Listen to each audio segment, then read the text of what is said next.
We are studying in Genesis still. And the last few weeks, this quarter, we've picked up from Abraham. And we'll go through the end of Genesis and look at Abraham and the rise of the nation of Israel, God's chosen people. We followed Abraham from his call in Ur of the Chaldees, beginning in Genesis chapter 11. He and his family traveled to Haran, which is in today lower Turkey. And then from there, after his father died, he left and journeyed southward as the Lord guided him, according to the scriptures, looking for a city that he had no idea, a land that God would give him, based on promises, really not knowing all along. And so, as we look at the life of Abraham, we'll see that he had great faith in following after God in paths that he really had no true knowledge of, other than it was the will of God. He is an example in that sense for us, that in all things that we do, we need to have faith in him. Now, was his faith perfect, and by that, without flaw? Did he have any weaknesses? Did he fail from time to time? Of course he did. He's human, just like you and I. And so, as we have followed Abraham, we see that there were times when he lapsed. When famine came upon the land, he decided to move south to Egypt, which then caused him to get into problems down there. He told Sarah that she should state, instead of being his wife, that she was his sister. And that led to problems with Pharaoh. God intervened, sent him out of the land of Egypt. Anyway, we see that, again, God made promises to Abraham. The scriptures tells us that he believed. He believed the promises of God. However, there were weak times. Maybe I need to help God. And Sarah, his wife, in the same vein, maybe we need to help God. And it caused Abraham to have a child with Hagar, Sarah's handmaid, which again led to problems. By the time we look at this morning's lesson, Abraham is 99 years old. Sarah is 90 years old. And they have not received that promise of a child. Now, at 99 years old, I'm giving up. I don't think I'm going to have a child. But God had promised. And God will do what he promises. With man, the things that are impossible are possible with God. And we learn that. And Abraham says much the same thing. This morning as we look, we're going to see three visitors come to Abraham. We'll talk about who these visitors are. And there's two things that they've come for. One is, again, on that promise. But then the second is to bring judgment upon some evil cities. Now, most people look at this and they say, well, it's two cities, Sodom and Gomorrah. But in reality, I believe that there are more cities that were involved, just not named. These two cities were close proximity to one another, and they happened to have Abraham's nephew, Lot, residing in one of them. And therefore, these two in particular were called out. But I believe that there was more than that. And historical evidence, archaeological evidence, indicates that there are more sites where this judgment came upon than just those two cities. So, the title of the lesson is Judgment on Evil Cities. The key verse, Brother Robinson identifies in the quarterly, is Genesis 19:24, which says, Then the Lord rained upon Sodom and upon Gomorrah brimstone and fire from the Lord out of hell. The application the student will understand that God's holiness demands judgment on sin. Again, I want to repeat something that I said last week. Right and wrong is not defined by me. And it is not defined by you. Man wants to define right and wrong for themselves. But ultimately, it's the right of God and no one else. And we need to accept God's determination of right and wrong and understand that wrong is punished of God. Not me, but God. It's not my job to go out and punish wrongdoing outside of the institutions that God has established on this earth. So governments were given by God to man. The commandments, the Old Testament commandments, are God's law given to Israel to exercise judgment. Is it done perfectly by man? No. But it will in all cases be done perfectly by God. And we'll see some examples this morning as we take a look at it. Anybody have anything before we get started? All right then. Let's begin in Genesis chapter 18. Would somebody read the first 8 verses? And the Lord appeared unto him in the plains of Mamre, and he set in the tent door in the heat of the day. And he lifted up his eyes and looked, and lo, 3 men stood by him. And when he saw them, he ran to meet them from the tent door, and bowed himself toward the ground, and said, My Lord, if now I have found favor in thy sight, pass not away, I pray thee, for my servant. Let a little water, I pray thee, be fetched, and wash your feet, and rest yourselves under the tree. And I will fetch a morsel of bread, and comfort ye your hearts. After that ye shall pass on. For therefore are ye come to your servant. And they said, So do as thou hast said. And Abraham hastened unto the tent, unto Sarah, and said, Make ready quickly 3 measures of fine meal, knead it, and make cakes upon the hearth. And Abraham ran into the herd, and fetched a calf tender and good, and gave it unto a young man, and he hasted to dress it. And he took butter and milk and the calf which he had dressed, and set it before them. And he stood by them under the tree, and they did eat. Okay, so verse 1 tells us the Lord appeared unto him, Abraham. There I go. I'm in reverse. Abraham, his name was changed from Abram to Abraham. And it was in the plains of Mamre. Now, Mamre was a place that Abraham had been before. When he originally came south from Haran, it was one of the places that he stopped, and he built an altar, and he offered unto God. He went down into Egypt, and he came back up and landed again in Mamre. This is a plain area, and that term plain indicates great tree. In a lot of the plain areas, it would be more field, and there might be a tree or trees that were sort of a landmark for that area. And that's sort of the indication here. He had a spot there where there was a great tree, there were great trees. And he sat in the tent door in the heat of the day, trying to cool himself. What did he see? Verse 2, he lifted up his eyes and looked, and lo, 3 men stood by him. And when he saw them, he ran to meet them from the tent door. Now, what does it mean, stood by him? Well, as he looked across, he saw 3 men. They weren't right there because it goes on to clarify that he ran to meet them from the tent door. And what did he do? He bowed down. He bowed down. So, the writer of Genesis, and I believe that it was Moses, indicates the Lord appeared unto him.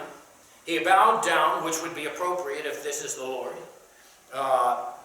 He said, My Lord, if now I found favor in thy sight, verse 3, pass not away, I pray thee, from thy servant. Let a little water, I pray ye, be fetched, and wash your feet, and rest yourself under the tree, and I will fetch a morsel of bread, and comfort ye your hearts. After that ye shall pass on, for therefore are ye come to your servant. And they said, so do as thou hast said. So what's Abraham doing? He's showing hospitality, which was something that was common in the day. When there were travelers that came through, you would show hospitality. You'd open up your home. You'd give them a place to stay. You'd give them something to eat. You'd refresh them. You'd wash their feet, from the filth of the travels. And so this was sort of a standard. It was hospitality that was given. Bowing down was not necessarily, but this hospitality that he was expressing. So verse 6 tells us, Abraham hastened to the tent unto Sarah and said, make ready quickly 3 measures of fine meal, knead it, and make cakes upon the hearth. And Abraham ran unto the herd, and fetched a calf tender and good, and gave it unto a young man, and he hasted to dress it. And he took butter and milk and the calf which he had dressed, and set it before them, and he stood by them under the tree, and they did eat. So, you have visitors come over to your house. You want to feed them. What do? Pour another cup of water in the beans. Yeah, pour another cup of water in the beans. Make them go a little farther. Today we might pop something in the microwave. We have a lot of quick and easy ways of preparation to take care of those situations. Not so much then. I mean, they had to go butcher the calf. They had to dress it out, and then they had to cook it. Had to bake the bread. Now, I'm sure by the time that they got it, it was a very welcome thing. But here, this is the preparation that would go through to, again, extend that hospitality to try to take care of their needs. Now, these visitors, why did they come? The next few verses begin to give us part of the reason. Verse 9, and they said unto him, where is Sarah thy wife? And he said, behold, in the tent. And he said, I will certainly return unto thee according to the time of life. And lo, Sarah thy wife shall have a son. How old was she? 90 years old. And Sarah heard it in the tent which was behind him. Now Abraham and Sarah were very old and well stricken in age, and had ceased to be with Sarah after the manner of women. In other words, childbirthing. She was well beyond the years of childbirthing. Verse 12, therefore Sarah laughed within herself. In other words, did she laugh out loud? Did they hear her? Did they see her? Well, she was heard, but not audibly. Yeah, audibly. She laughed within herself, not audibly, saying, after I am waxed old, shall I have pleasure, my Lord being old also? Think about that. Here, you hear this, you're 90 years old, and you're going to have a child? I might have passed out had it been of the female persuasion. I might have, well, okay.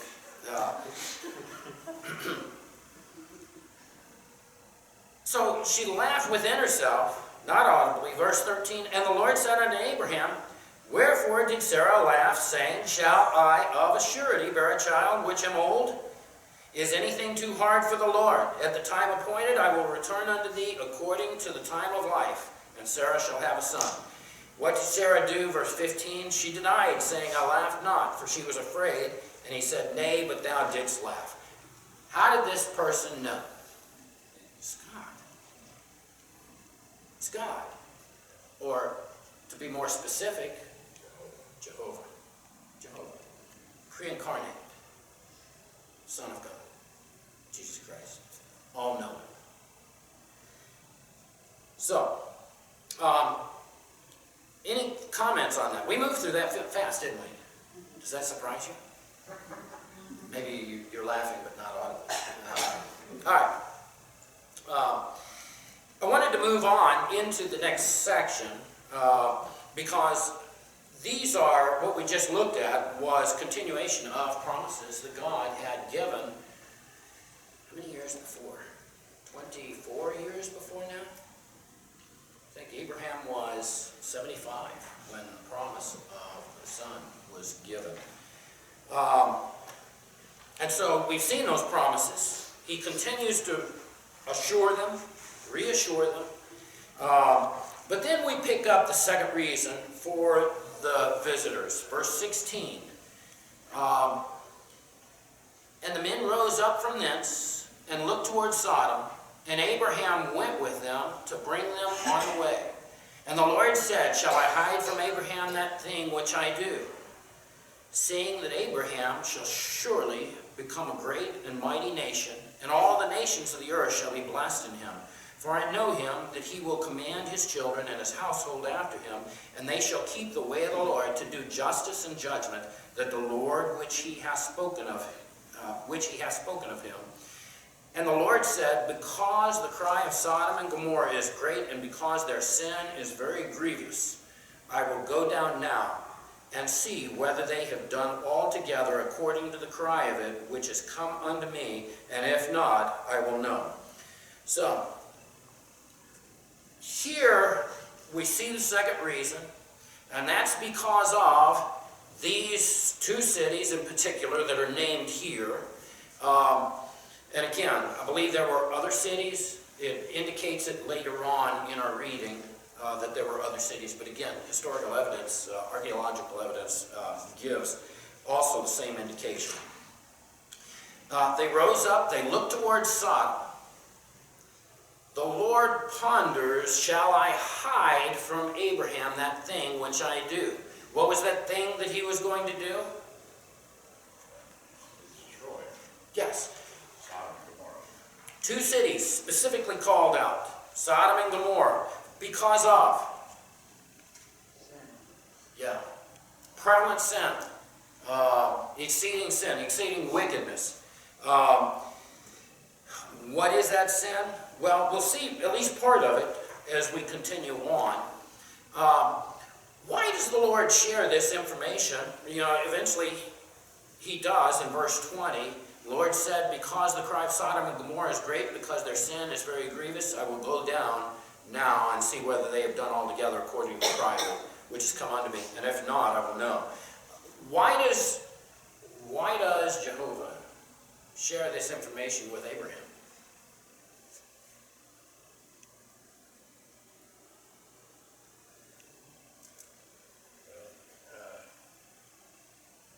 Abraham was the beginning of many nations. Yep. For one. And he was God's representative upon this earth Yeah. at that point. Yeah, in fact, later on we'll see that he's referred to as prophet to Abimelech. What else? There was somebody living in these cities. Lot. Now, again, most of this is not new to many of you. Lot, the nephew of Abraham. What do we know about Lot? Pitched his tent towards Sodom. Eventually he landed in Sodom. What else do we know about him? What's the New Testament tell us about him? He was married and had daughters. He was married and had daughters. He had poor judgment. He's also referred to as righteous Lot in the New Testament. How in the world is an individual that moves into and is, I don't want to say involved, but at least acquiescent to the wickedness of the city, how can you deem them as righteous? Where does our righteousness come from? Same way you redeem, recognizing your us as righteous Through, through Christ. yes, it's His righteousness. How do we receive righteousness? It's not the deeds that we do in the flesh. It is what Jesus Christ performed on the cross in shedding His blood for our sins. And it's accepting His sacrifice that makes us righteous. Now, we're still called to walk in a righteous fashion, but that's different. That's our referred to as conversation in here. It's our daily walk. We need to live like we're saved. Well, actually, I think we're off the subject to deal with Lot, but nonetheless, Lot obviously had some righteous deeds about it for him to have been a judge of things in Sodom. That people came to him because he was an honest judge. Agreed. And we'll find that as we see him sitting at the tent door. Yeah, the reason I bring this up is because I really think this relates to us in our walk. And we'll take a look. We're going to see in these 3 chapters Lot and his influence or lack of influence as a saved individual. Why was he righteous? He was saved. And it wasn't his own righteousness, it was the righteousness of Jesus Christ. But he allowed himself to be tainted by the sins of the world. And if we're not careful, we do the same thing. We begin to blend in, and we look like, and we walk like. Now, again, going back to the topic was, why did Jehovah share this information with Abraham? Well, he had Lot that was living in the city. Do you think that Abraham prayed intercessory prayers?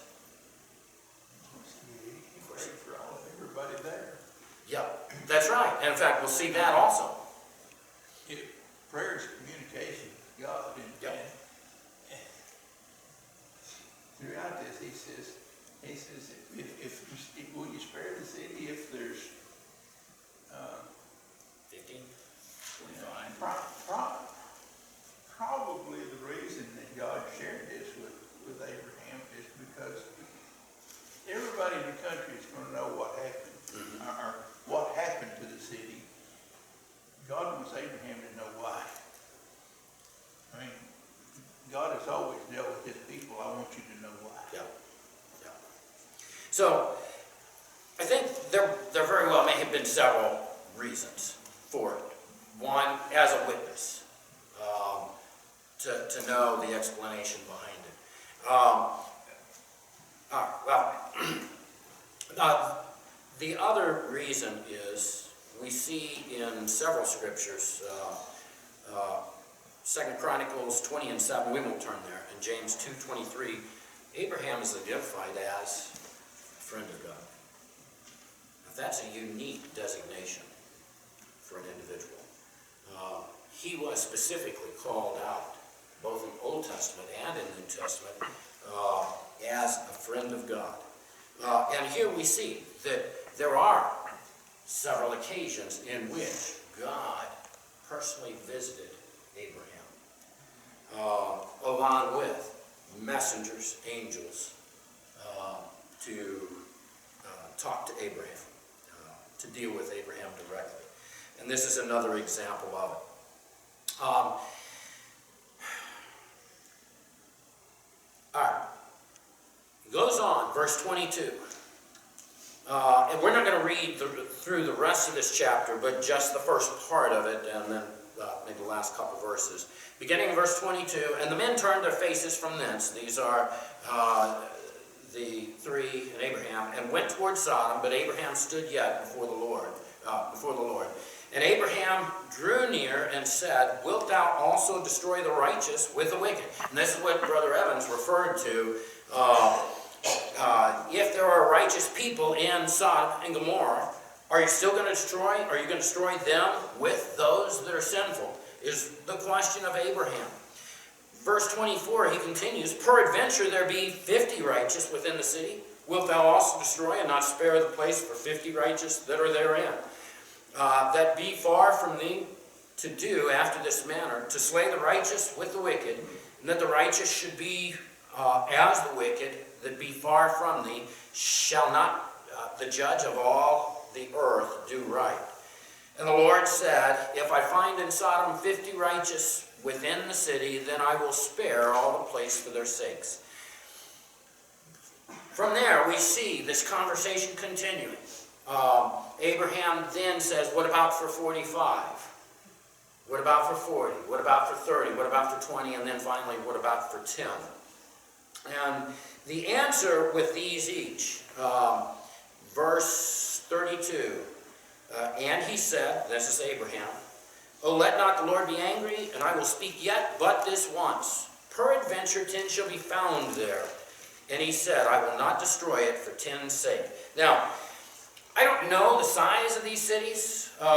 Some scholars conjecture that, and in fact, based on some of the archaeological findings we talked about previously, there are several sites where thousands of people burial location is indicated there. There is indication from the archaeology that these were large cities, and came all the way down to 10 people out of a large city. Now, St. Louis is what, 3.5 million? In the metropolitan area.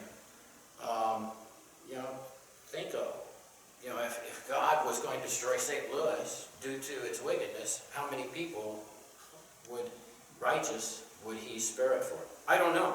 But the numbers are just staggering in the sense that for 10 righteous people, God was willing to not destroy the city. Verse 33, the Lord went his way as soon as he had left communing with Abraham, and Abraham returned unto his place. Now, chapter 19 continues. We see here, chapter 19, the two angels go into Sodom. Beginning in verse 1, and there came two angels to Sodom and even, and Lot sat in the gate of Sodom. And Lot, seeing them, rose up to meet them, and he bowed himself with his face toward the ground. And he said, Behold now, my lords, turn in, I pray ye, into your servant's house, and tarry all night, and wash your feet, and ye shall rise up early, and go on your ways. And they said, Nay, but we will abide in the street all night. And he pressed upon them greatly, and they turned in unto him, and entered into his house, and he made them a feast, and did bake unleavened bread, and they did eat. So again, we see hospitality of these. Verse 1 tells us they came into Sodom in the evening, and Lot was sitting at the gate of Sodom. Again, going back, what occurred at the gate? Why did you have individuals sitting at the gate?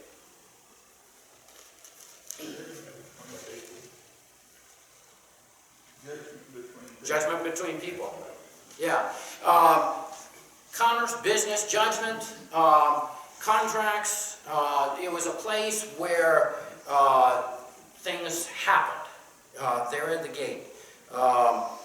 The indication by that is that Lot was a prominent citizen of Sodom. So we originally find Lot being that cattleman, cattle, sheep, camels, farmer, and we see him choosing the plains, and Abraham got the mountains, but what happened from there? He's in a suit and tie. He's working for Wells Fargo Advisors. Yeah, he's moved in to the city. I'm sure Lot and Abraham both were very wealthy. The Lord had blessed them both over the course of their journey. And so Lot was prominent in several aspects, to the extent that he was evidently a city father of some sort. It could have been a judge. Sat at the gates of Sodom. Let me say that again. Lot sat in the gate of Sodom. Just read it. Lot, seeing them, rose up to meet them, and he bowed himself with his face toward the ground. He said, Behold, now, my lords, turn in. Again, the same hospitality custom of the time. Turn in, I pray you, into the servant's house, tarry all night, wash the feet, rise up early, and go on your ways. He didn't realize they were there for a purpose, a particular purpose. They were there for him also. They said, nay, but we will abide in the street all night. He pressed on them greatly, and they turned in unto him, and entered into his house, and he made them a feast, and did bake unleavened bread, and they did eat. Again, I want to remind that we as God's people are commanded to be hospitable, okay? To be willing to open up our homes to those that may need a place to lodge. Yeah, that's one of the things that I miss down through the years as a kid. Our home was opened up quite regularly. Missionaries would come into town, they'd stay with us. I would give up my bed. I'd sleep on a pallet and just lay there and listen to them talking men talk. And it was great. I loved it. I couldn't deal with a pallet today. I can hardly stand our bed sometimes. But it was always enjoyable to have people in and stay with us and eat with us. Nowadays, instead, we go out for lunch after services, which is good too. But anyway, verse 4.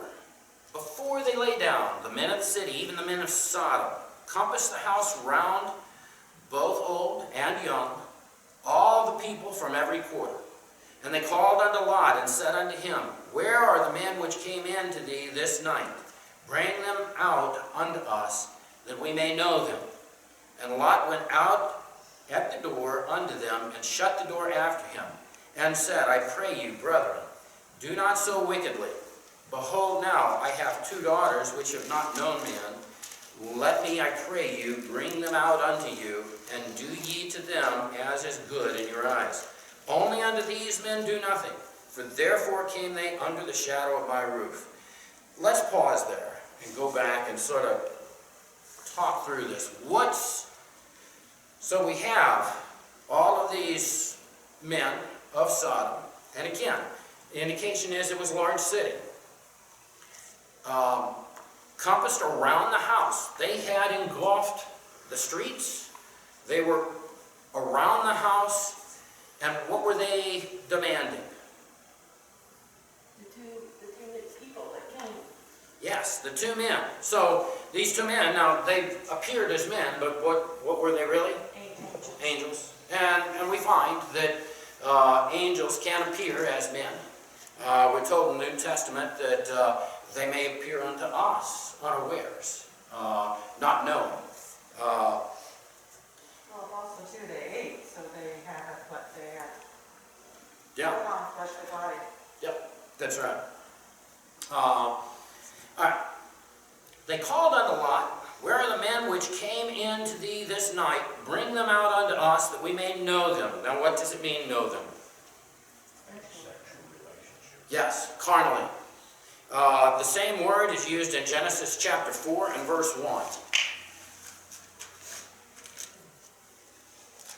There, 4 and 1 says, And Adam knew Eve, his wife, and she conceived and bare Cain, and said, I have gotten a man from the Lord. That's what they're referring to here, is knowing them in a sexual fashion, in a carnal fashion. Lot had lived in the city for some time. He'd become prominent. Lot went out at the door unto them, and what did he do? Shut the door behind him. What was his concern? They would force their way in. He says in verse 7, And said, I pray you, brethren, do not so wickedly.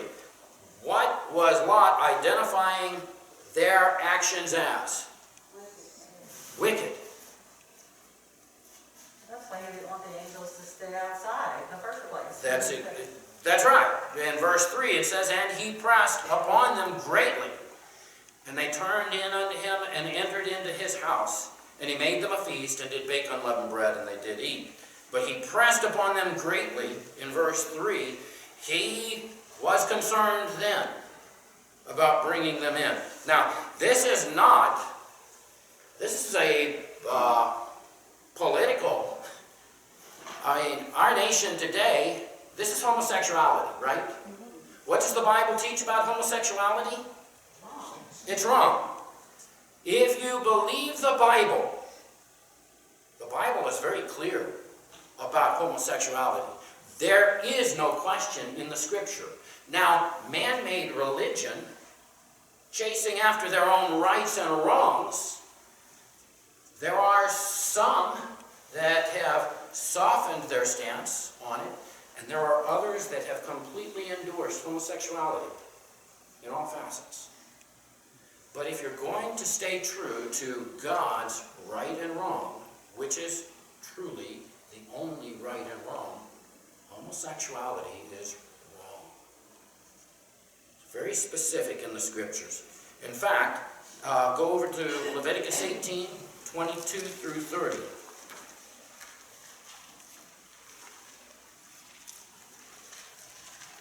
Now, you get in trouble for talking about this out in public places.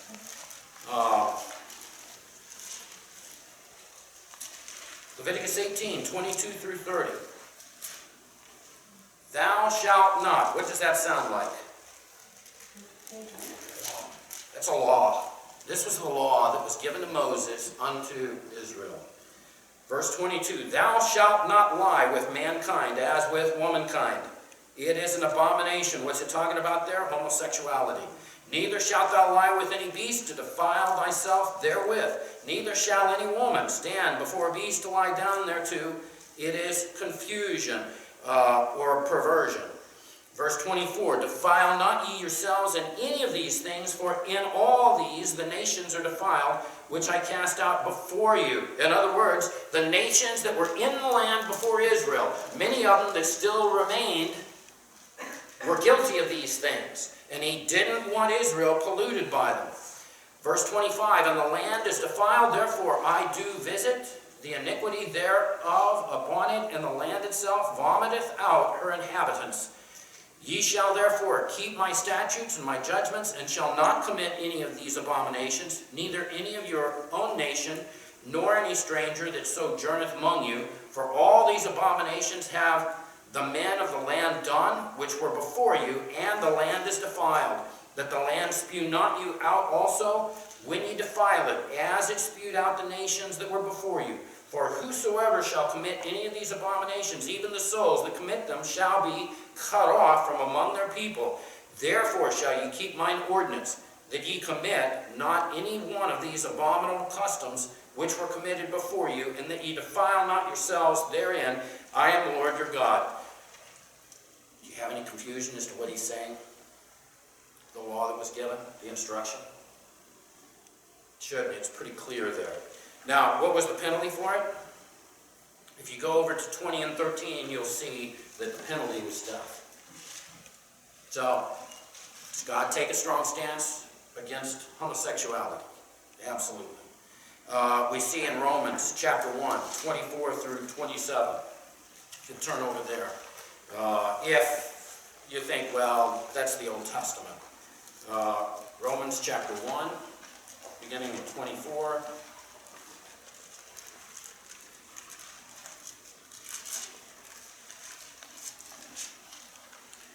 Wherefore, God also gave them up to uncleanness. Let's back up. I prefer to sort of set the table here. Verse 20, let's start. For the invisible things of him from the creation of the world are clearly seen, being understood by the things that are made, even his eternal power and Godhead, so that they are without excuse. God is clearly portrayed in his creation. Verse 21, Because that, when they knew God, they glorified him not as God, neither were thankful, but became vain in their imaginations, and their foolish heart was darkened. Professing themselves to be wise, they became fools, and everyone is so wise today, wiser than God in their own minds. Verse 23, And changed the glory of the uncorruptible God into an image, made like to corruptible man, and to birds, and four-footed beasts, and creeping things. Verse 24, wherefore God also gave them up to uncleanness through the lust of their own hearts, to dishonor their own bodies between themselves, who changed the truth of God into a lie, and worship and serve the creature more than the Creator, who is blessed forever. Amen. For this cause God gave them up unto vile affections, for even their women did change the natural use into that which is against nature. And likewise also the men, leaving the natural use of the woman, burned in their lust one toward another, men with men, working that which is unseemly, and receiving in themselves that recompense of their error, which was meat. So, in Romans, we see Paul calling out specifically their homosexuality as the great sin. I won't read these next ones, 1 Corinthians 6 and 9, 1 Timothy 1, 8 through 10. Again, homosexuality is through the scriptures given as wickedness is sin. Now, that said, all of us are guilty of sin, right? But God did something. What did He do for us? Based on our sin, we're condemned to die. He sent us a Redeemer. He sent us a Redeemer, Jesus Christ, who shed His blood on the cross, that we might be saved and be forgiven of our sins. Can a homosexual be forgiven of their sins? Just like I was, forgiven of my sins. Absolutely. God loves man. He may not, and He does not, like the sins of man. Homosexuality is wrong. They need a witness. They need someone to tell them and show them what God's Word has to say about it. There are a lot of terms that float around, and some of them may have been used on you if you say much of anything about it. Homophobic. A lot of terms that the world applies to Christians, but Christians are not against individuals, or should not be. It should be against all sin. And this falls into the same category. Any comments before we continue? Yes. In witnessing the homosexual, you don't use these verses. You tell them about Jesus. That's right. Nothing's going to matter to them until that is settled. And that's true of everyone. That's right. Witnessing to someone is not trying to convince them of the church, of the second coming, or all these other, and they will try to draw you elsewhere. And it's not intended to try and convince them of their individual sin, but rather the fact that they are sinners. That's right. That's right. So,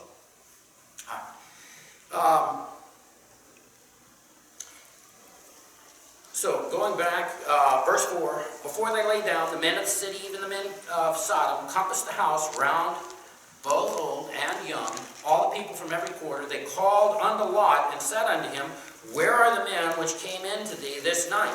Bring them out to us, that we may know them carnally. And Lot went out the door and shut the door after him, and said, I pray you, brethren, do not so wickedly. Now, did this all of a sudden come up, or is this a condition that existed in the city?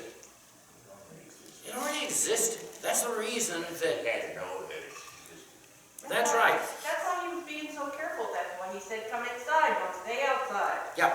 Now, how does Lot intend to resolve this issue? Verse 8, behold now, I have 2 daughters which have not known man. Let me, I pray you, bring them out unto you, and do ye to them as is good in your eyes only. Unto these men do nothing, for therefore came they under the shadow of my roof. How is that for a solution? Not very good. Can you imagine what his daughters felt? How far had Lot strayed from the Lord? How far can a saved individual stray from the Lord? When we chase after the world and the influence of the world take over, man can do some atrocious things. David himself was guilty of adultery and murder. And we see other situations similar to that. Verse 9, and they said, stand back. And they said again, this one fellow came in to sojourn, and he will needs be a judge. Now will we deal worse with thee? Who are they threatening here? Lot? Than with them. And they pressed sore upon the man, even Lot, and came near to break the door. Verse 10, but the men put forth their hand. What men? The angels. And pulled Lot into the house to them, and shut to the door. And they smote the men that were at the door of the house with blindness, both small and great, so that they wearied themselves to find the door. Now, Lot was concerned about leaving them out in the streets because he was afraid of what would happen. Now, in reality, who were these two men? Angels of God. We see some of their power. They smote the men that were at the door of the house with blindness, both small and great. He was trying to protect them. In the end, they protected him. Do you think they could have survived on the street? Yeah, I think so. Verse 12, the men said unto Lot, hast thou here any besides, son-in-law, and thy sons, and thy daughters, and whatsoever thou hast in the city, bring them out of this place, for we will destroy this place, because the cry of them is waxing great before the face of the Lord, and the Lord hath sent us to destroy it. And Lot went out and spake unto his son-in-law, which married his daughters, and said, up, get ye out of this place, for the Lord will destroy this city. But he seemed as one that mocked unto his sons-in-law. Now, wait a second. We were just told he had two daughters that had not known men. And yet, he's talking about son-in-laws here. There's either of two explanations for it. He had two daughters that had not known men, had other daughters that were married. Or, keep in mind, the custom of the time was betrothal. Betrothal. Joseph and Mary. There was a period of time, typically I believe it was a year, in which they were betrothed. They did not come in together, but they were considered as if they were married. That's why Joseph had to determine, shall I put her away privately? Okay? So it's very possible that these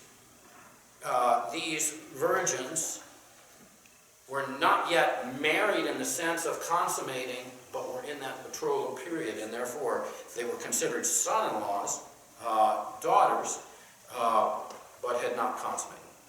All right, so there is no contradiction there. What else? All right. What was Lot's testimony before his sons-in-laws? Yeah, they thought he was joking. He had no moral leadership then. Yeah. And again, for us, think about that as we conduct our life. When it comes to these things, when they come up, how are you going to have those conversations? Now, I'm not talking about the city of St. Louis being destroyed by God.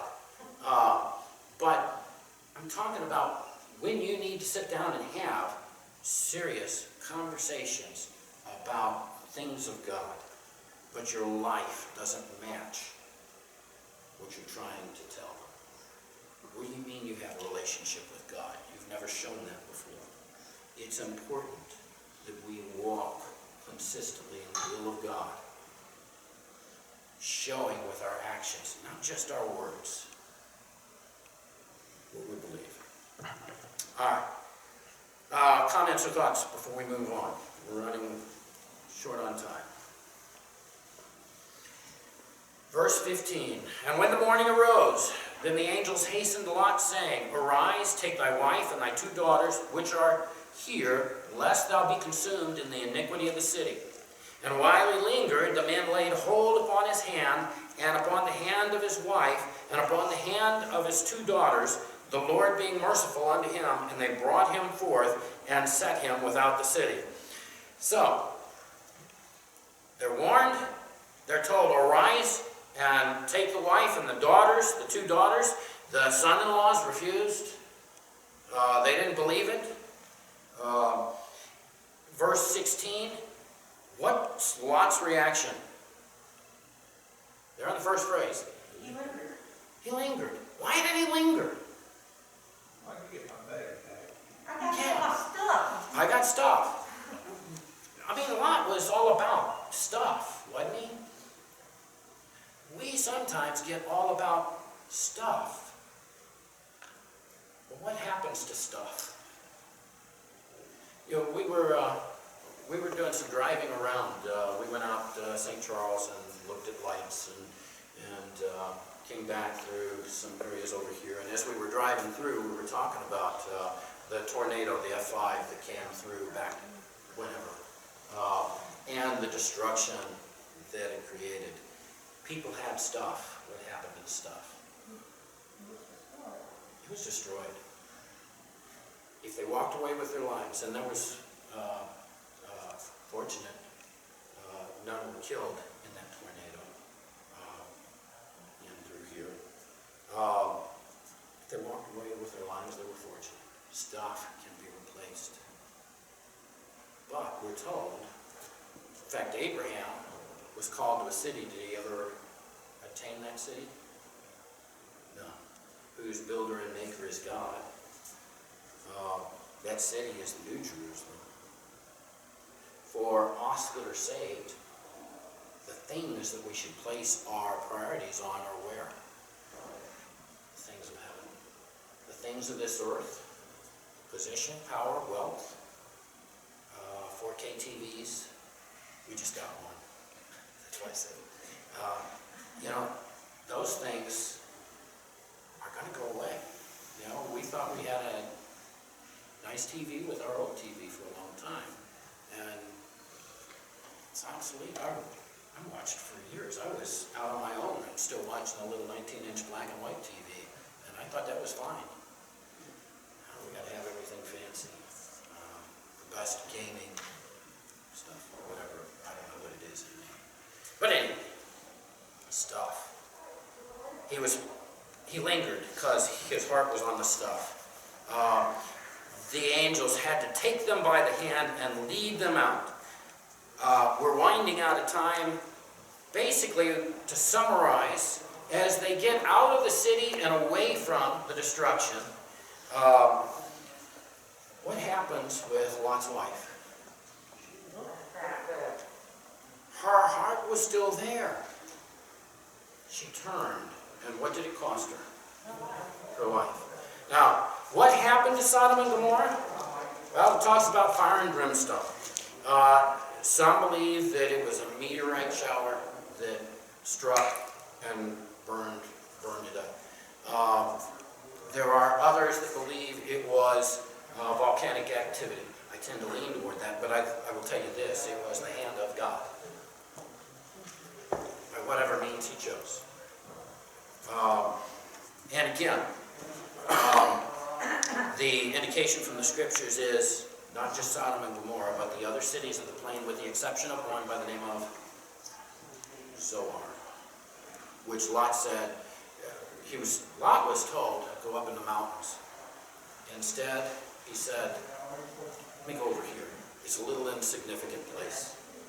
We find later on that he's actually in the mountains living in a cave. So I don't know what caused him to leave, but all right. Any other comments, thoughts? You notice there were 3 appeared to Abraham. Yes. But only 2 entered the city. That's right. Yeah. We're told Jesus left. Jehovah